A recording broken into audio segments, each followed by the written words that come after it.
Hi everyone, welcome to this mini lesson. What are we going to do today? We're going to be making one of these really cute coasters for Thanksgiving. So it's a fun, easy project. The design is free. If you would like a copy of it and the written instructions on how to do this, then send me an email request to waltzquilt@yahoo.com and I'll be happy to give it to you. It also matches this month's mug rug of the month and this month's bottle apron of the month. I will put the links to the videos for those two items in the description below. So let's get started. You don't need a whole lot of things for this project. You're going to need a 4x4 hoop. You're going to need a background color. I am using a wash away stabilizer, although if you are going to use a wash away stabilizer, because of the density and the number of stitches, I'd probably also have a piece of a tearaway stabilizer that you can float underneath. So we'll talk about that in a minute. That just helps to give you more stable stitching. Okay, here's my background fabric, and I'm just using scraps. And here's this is for the front, and this is for the back, and these are scraps. You're going to need the following colors. You're going to need like a burgundy red, these are for the feathers, a harvest gold for both the feathers as well as the beak of the turkey. You're going to need a khaki color and a dark brown. These are the feather colors. This is also the body, and these are the wings. I'm planning on doing the outside satin stitch with this dark brown, so I'm going to go ahead and wind a bobbin with the same color that's in the needle here when I come to that last step. Okay, this is for the pumpkins, so you'll need the orange and a burnt orange for the details on the pumpkins, green for the leaves, and this is what I've decided to use for the stem. You could also use a brown, red for the turkey wattle, and then of course black for his eyes. So now we're ready to get started. So I'm just hooping this stabilizer, and this will fit on any 4x4 hoop. And just a reminder, if you'd like a copy of this design, of this embroidery file, then send me an email at waltzquilt@yahoo.com. My design is already loaded into the machine. However you do it, I just did it with a USB stick. And I'm going to load the hoop into my machine. And the other thing you need, and I forgot to tell you, is a scrap piece of batting about 4 inches by 4 inches. Okay, so the first thing we're going to do is I'm going to thread the machine with a dark brown thread. And the first thing it's going to stitch is the outline for the batting. And it's going to just stitch the outline.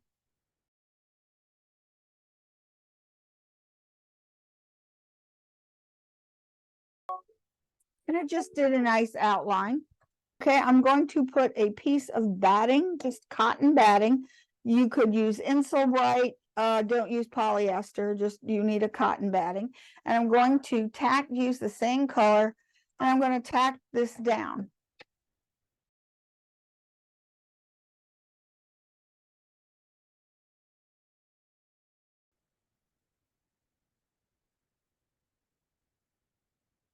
Okay, now I'm going to take the hoop off of the machine, and I'm going to bring it to the table, and I'm going to trim all of this excess batting out.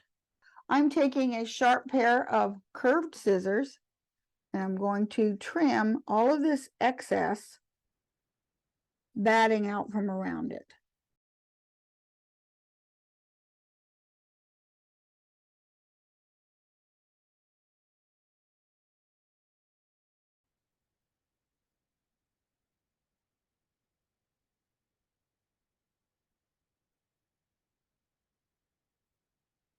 Good Lord.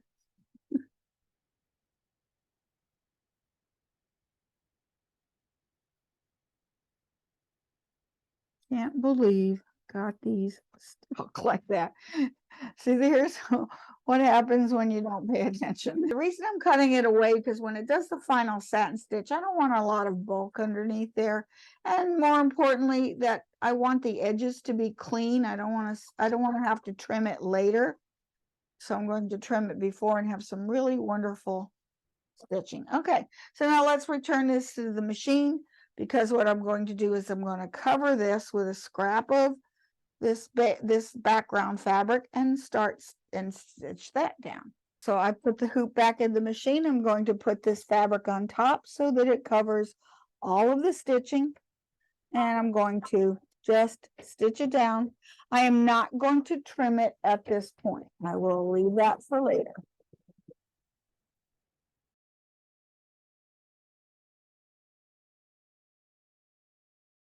Okay, and now we want to float a small piece of this tearaway stabilizer. I'm going to float it underneath, because now we're getting into doing the turkey and it's a little bit of more stitch intensive. The whole thing has about 10,000 stitches in the entire design, including all of the satin stitching on the edge. But just so that I get a nice flat pucker free stitch, then I like to just float, which means just put this underneath of the hoop sort of in the center. And now I'm going to do the rest of this stitching. And now we're going to start working on the turkey. So I'm going to first do the burgundy for some of the turkey feathers.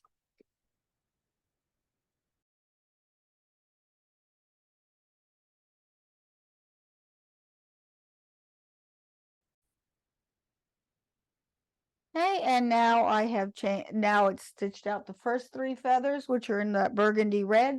The second color is a light brown, and it will stitch the next set of 3 feathers. And here we go. And once again, I will be right back after it has stitched this color.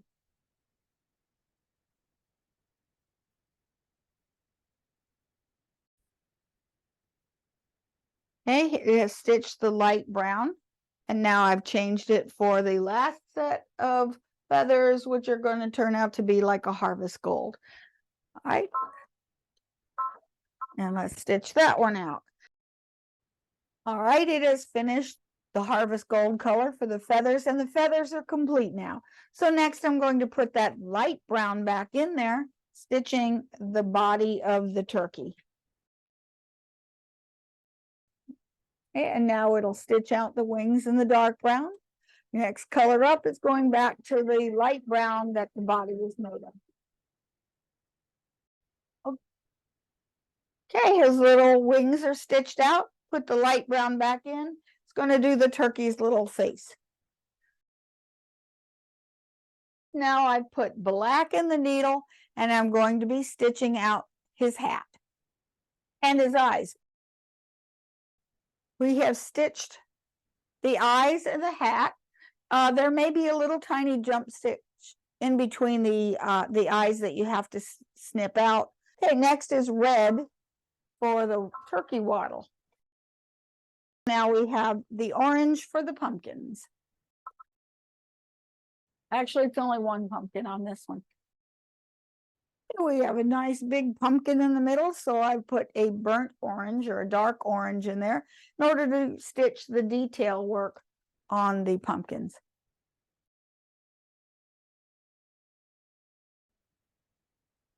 And now I'm going to be using the green in order to stitch the grass and the little leaves. And we're getting near the end of this here.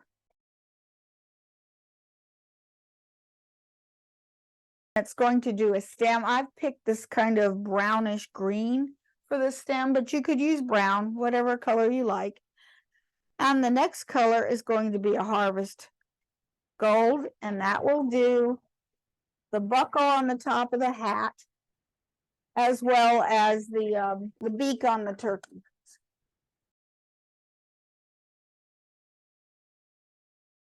It is finished stitching the pumpkin and everything here. So the little, he looks, there he is. He looks, oh, too close here. There we go. He looks really cute.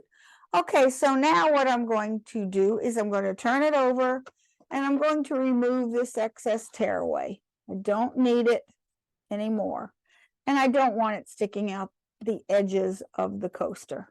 So I'm going to change the bobbin. to this dark. Don't need the white anymore.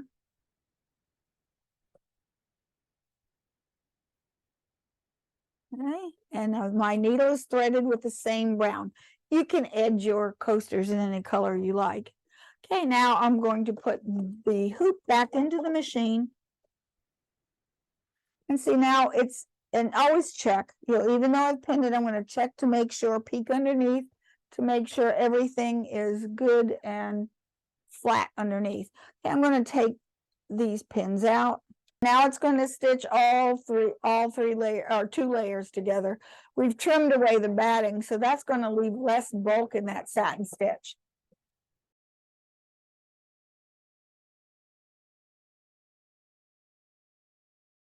All right, I've removed the hoop from the machine, and now I'm going to trim away all of this excess fabric.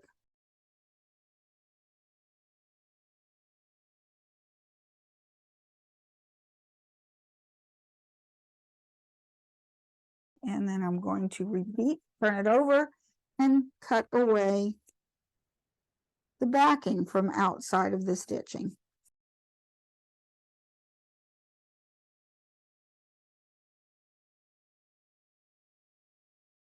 Now I've put the brown is still in the needle and in the lower bobbin. And see, I have virtually no batting sticking out from the edges to get caught in the stitching. Last stitch is going to be the sealing stitch. So this is going to go all the way around. It's going to reinforce the edges, and then it's going to do a really nice top stitch right down the middle of the satin stitch. It's really kind of pretty. And this is also like watching grass grow. So I am going to go ahead and put this on pause, and then I will be back as soon as it's done stitching. All right, it's finished stitching. So now I'm going to remove the hoop from the machine. So now we're finished. I'm usually going to take this out with a seam ripper, or you could use a scissor. While it's taut, it just makes it easier and get it as close as you can. Now this is wash away stabilizer, which means the minute it gets wet, it's going to shrivel up and look really bad. So I do recommend that after you're done to rinse this in warm water for a few minutes. Let it shrivel up, let it dry, or you can force dry it with some towels and an iron, which I will do. And see, this is done. If I decided that I wasn't going to wash to rinse these, like it's Wednesday night or Thursday at 6 o'clock in the morning, and you're making coasters and you don't have time and you don't really care, you're not serving, you're going to putting hot mugs on here, and hopefully your guests will not spill this onto this coaster. But if you're going to do that, you want to take like one of these little sponges or a Q-tip or something and just simply dab the edges, and you're done. This is cheating. Okay, but if you'll notice, there's no fuzzy sticking out. There's no pieces of stabilizer sticking out. And then I would just I have cut one little jump stitch here, which is between his eyes. Just take a sharp pair of scissors and trim it away. There. Have a little bit more definition between his eyes. Okay, so this is ready to go. It's done. It matches the rug mug of the month for November. It also matches the bottle apron, which is cute.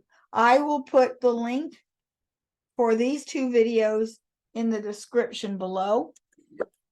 If you would like a copy of this or any of these 3 designs, then send me an email at waltzquilt@yahoo.com, and I'll be happy to send you not only the designs but the written instructions on how to complete these projects, because these are fun little gifts. One suggestion, if you don't want to do just one at a time. So what might be helpful is to go ahead and put this into your machine more than once. Use a larger hoop. So if you're using a bigger hoop, you can put it however many times this will fit. If you have a baby lock or a brother, then you could also put this in as a continuous border. And that way it will also put it in more than once. And when you're using the continuous border function, it will sort these keys for you.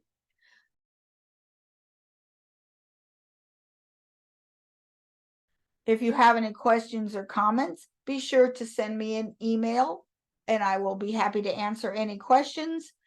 And also don't forget to subscribe, like, share, and comment. Until next time, I'll see you later. Bye. Okay, let me switch to cameras because what I wanted to show was that continuous border. Let's see, there it is. Okay. It is in the A drive. And here's the design. Now I can like assume that I don't have any hoop in here, so it assumes I have the biggest hoop available. I'm going to move this up here. And I think I can get at least 6 of them. So what I would do is go to my edit. And you this thing right here that has the 9 little squares, you would select that. Oh, what? Yeah. Let me hang on. Let me go back. Say I was going to do 2 of them. I just want to show you what the difference is I would go back to add and another one. This if you have an older model machine that does not have continuous border.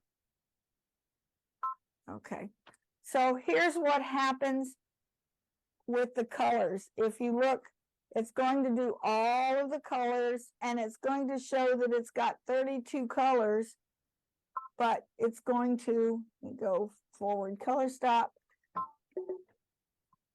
See, well, you can see here all of these colors and it repeats. So what it does is it will do all of this one and then it will go and do all of that one. And unless you decide to make this a monochrome, yeah, then you're gonna be making yourself nuts, changing colors or using this key to go back and forth. You're gonna go crazy doing that. So I'm going to go to turn and delete one of these. Okay, so I have this one. What's different with continuous border is that you would select that key and notice you can make things go horizontal and vertical at the same time. So on the horizontal, if I take first, oh, not wrong one, this one, put it below and below, well, wrong way, no, I hit the wrong one.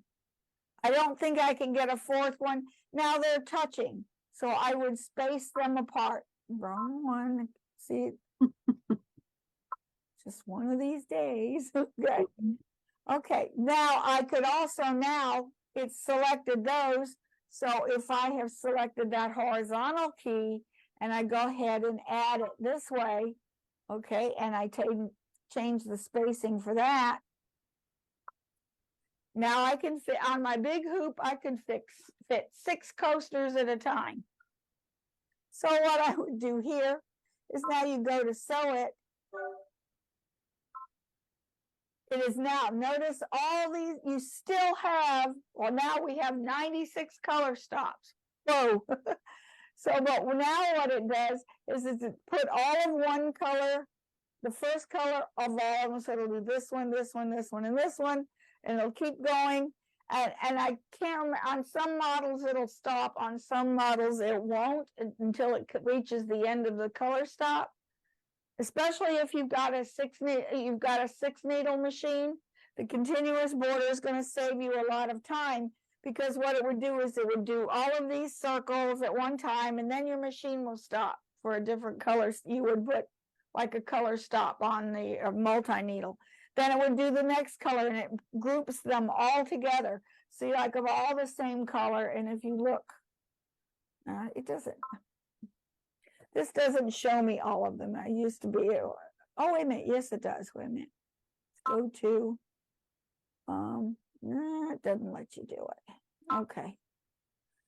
Yeah, it doesn't let you look at it. But if you would, if I only had like 3 colors in it, you would see all the first color, then all the second color, then all the third color, and it saves you from changing threads 96 times. That would make you crazy. So the original design, I think, had 16 colors in it. So you'd have to change colors 16 times, but that's a lot better than 96 times. Yeah. So the border function is really nice to use if you're wanting to create badges or something like that. So it's a handy little tool. Okay, does anybody have any questions about that? So that was a handy little function I hadn't covered in a long time. So okay, let's go back here.